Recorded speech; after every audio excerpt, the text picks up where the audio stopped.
Hello everyone. आजकल हम लोग आरआरबी पीओ मेंस का जो एग्ज़ाम दिए हैं उसका रिज़ल्ट का वेट कर रहे हैं।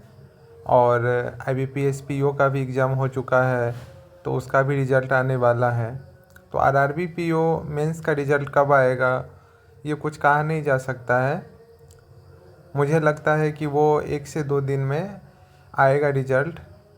और रही बात आईबीपीएस पीओ की, तो उसका रिज़ल्ट जब भी आए, लेकिन मेंस तो 30 तारीख को ही होना है इसी मंथ में।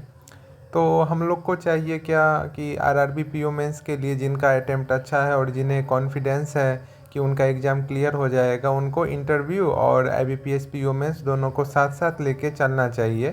तो अभी मैं आप लोगों से बात करना चाहता हूँ कि आईबीपीएस पीओ मेंस जो 30 तारीख को होने वाला है उसमें हम अच्छा कैसे परफॉर्म कर सकते हैं। तो हम लोग जानते हैं कि आईबीपीएस पीओ मेंस का जो कट ऑफ है वो 60 to 70 रहता है।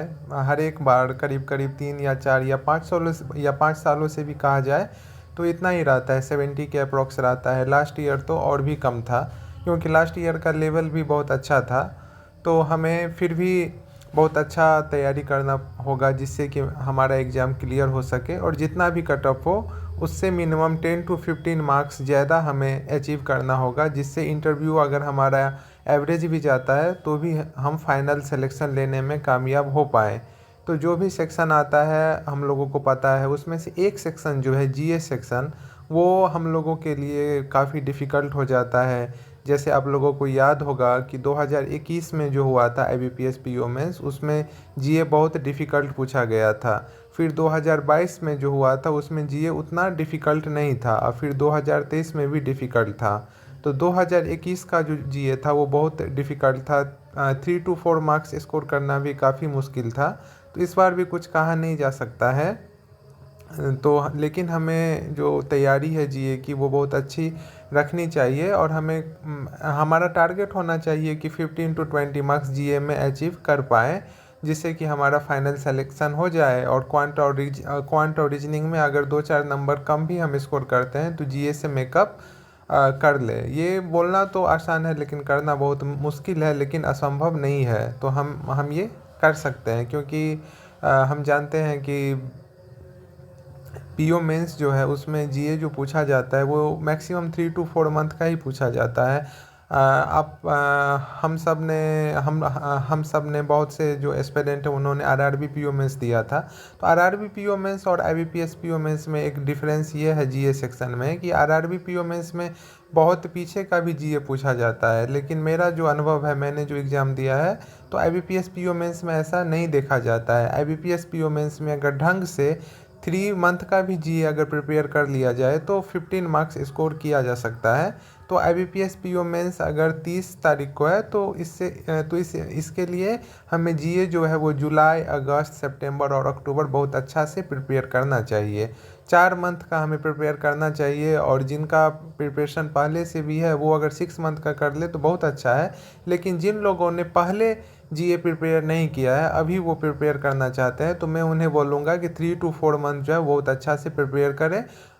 जुलाई, अगस्त, सितंबर और अक्टूबर, और जब आपके पास टाइम बचे तब इससे आगे का करना चाहिए, लेकिन इससे ज़्यादा करने का ज़रूरत नहीं है। तो हमें कहाँ से करना चाहिए? तो इसके लिए मैं ये बोलना चाहूँगा कि मैक्सिमम जो भी है स्टूडेंट वो आप लोगों को बताएंगे जिन्होंने एग्ज़ाम भी क्लियर किया है। मैं जितने भी जीए के फैकल्टी हैं, सभी सर सभी मैडम बहुत अच्छा पढ़ाते हैं। लेकिन कहा जाता है कि स्टडी आईक्यू और अफेयर्स क्लोड 2 सोर्स बहुत अच्छा है। तो अगर हो सके तो जिनसे हो पाए तो उनको दोनों सोर्स फॉलो करना चाहिए। वीडियो के लिए स्टडी आईक्यू फॉलो करना चाहिए, और जब रिवाइज करना हो तो मंथली वाला जो क्वेश्चन पीडीएफ होता है अफेयर्स क्लाउड से, वो वहाँ से हम लोग रिवाइज कर सकते हैं। लेकिन जिनके पास स्टडी आईक्यू नहीं है, सिर्फ अफेयर्स क्लाउड है, वो अगर थॉरोली अफेयर्स क्लाउड को भी अच्छे से प्रिपेयर करेंगे तब भी 15 से 20 मार्क्स करना उतना बड़ा बात नहीं है। अगर हम लोग मेहनत करेंगे तो उतना कर ही सकते हैं। तो हमें टारगेट करना चाहिए कि 15 से 20 मार्क्स। तो जीए सेक्शन में जो इम्पोर्टेंट है जीए में वो क्या है, तो सबसे पहले जो बैंकिंग और फाइनेंशियल जो है अवेयरनेस है बैंकिंग और फाइनेंस से जो जुड़े हुए करंट अफेयर्स हैं उनको हमें बहुत अच्छे से प्रिपेयर करना है। उसके बाद अगर जो नेशनल और इंटरनेशनल अफेयर्स है वो हमें थॉरोली करना है। उसके बाद अगर जितना मुझे याद आ रहा है तो जो गवर्नमेंट की स्कीम है उसके बाद MOUज हो गए वो हमें अच्छे से प्रिपेयर करना है। और उसके बाद बाकी जो चीज़ है उसे हम हल्का हल्का भी करेंगे तो हो जाएगा। लेकिन ये 3 या 4 जो टॉपिक है 3-4 सेक्शन है ये हमें बहुत अच्छे से प्रिपेयर करने की ज़रूरत है।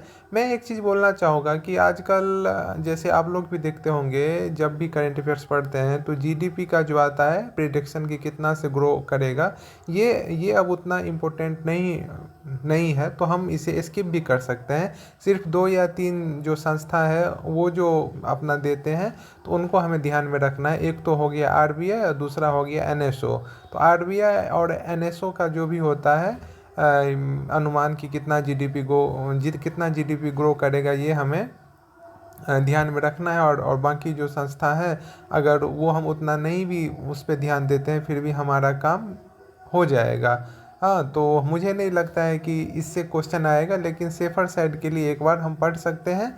लेकिन कुछ कहा नहीं जा सकता, कुछ भी हो सकता है, लेकिन फिर भी सब कुछ तो नहीं पढ़ा जा सकता है। कुछ चीज़ को छोड़ना भी ज़रूरी है क्योंकि ज़्यादा समय हमें वहाँ कंट्रीब्यूट करना चाहिए जहाँ से मैक्सिमम मार्क्स हम गेन कर सकते हैं।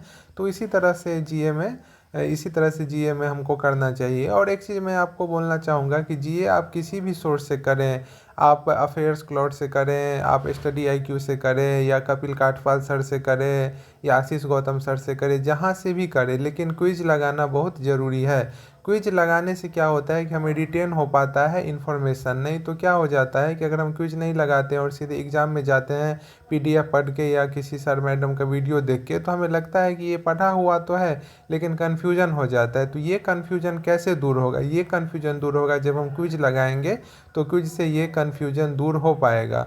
तो क्विज कहाँ से लगा सकते हैं? तो क्विज के लिए मैं आपको 3 सोर्स बताना चाहूँगा। एक तो हो गया अफेयर्स क्लाउड। जिनके पास अफेयर्स क्लाउड का पेड होगा तो अफेयर्स क्लाउड का जो ऐप है वहाँ पे क्विज आता है तो वहाँ से हम क्विज लगा सकते हैं। दूसरा स्टडी IQ जो है गौरव गर्ग सर का, तो वहाँ भी क्विज अपडेट होता है तो वहाँ से भी हम क्विज लगा सकते हैं। तो जिनको पेड सोर्स पे निर्भर होना है वो यहाँ से लगा सकते हैं। दोनों ही सोर्सेज बहुत अच्छे हैं।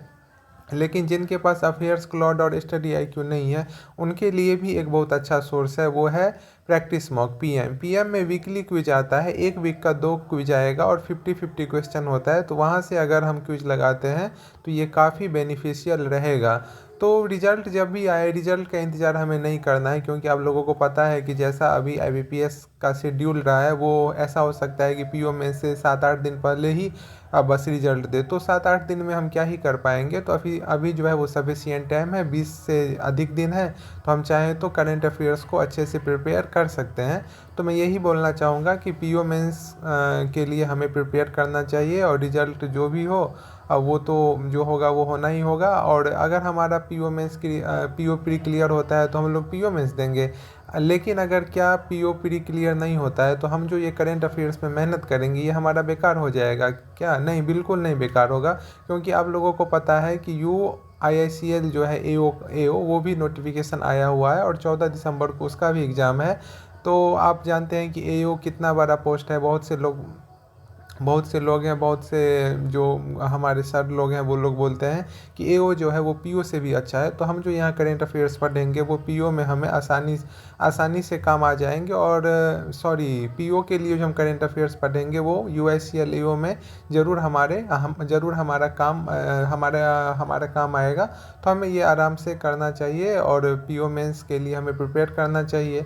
और जैसे मैं ये भी बताना चाहूँगा कि अभी जैसे PO मेंस के रिज़ल्ट नहीं आया हुआ है तो सब लोग सोच रहे होंगे कि 50 कट ऑफ जाएगा कि 55 जाएगा कि 60 जाएगा। तो जैसा हर एक बार देखा गया है तो लास्ट ईयर से इस बार वैकेंसी थोड़ी सी अच्छी है, 1000 प्लस वैकेंसी है। तो ये माना जा सकता है कि कट ऑफ जो है वो 51 to